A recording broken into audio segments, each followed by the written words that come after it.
Loka talaga. Hanggang ngayon, huli-huli mo yung inis ko. Alam mo ito, Ate Ella, di ka pa rin nagbabago. Nakakapit mo siguro yan. Ako, kape.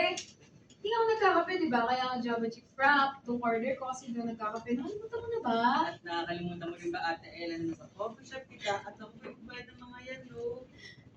Tagal mo tayo nunas natin kita. Parang, pa ata. 2023 pa yun?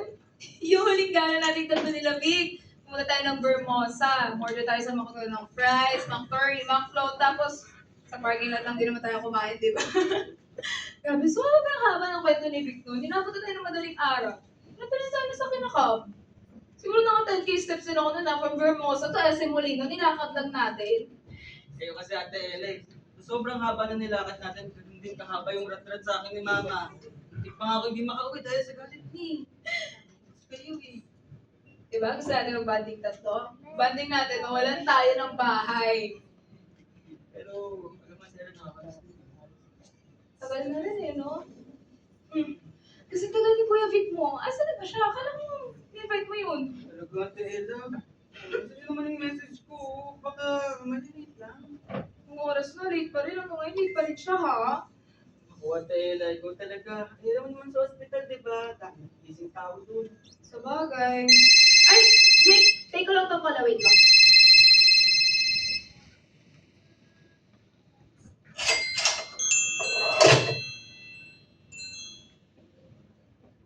Oh, Kuya Vic, nandiyan ka na pala. Uy, Jake!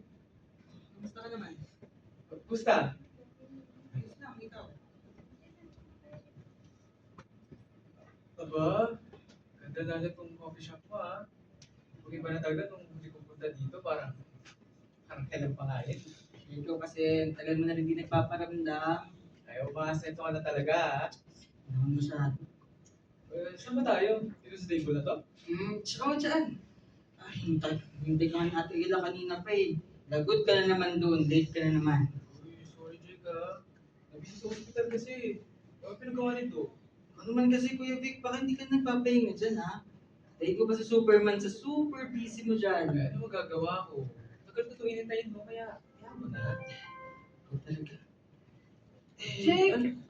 Ito pala yung pastries na pinapabigay ni Marie. Tawag ka din sa likod. Sige ate, tahan ko siya.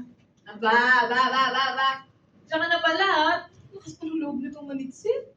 Grabe, nakadating ng tao pala ba agad? Siyempre, di ba dapat sa buhay, alaban tayo, lalo na sa mga mukhang ganyan. Pati nga, eh, no, dapat dyan nilalaban talaga eh, di ba?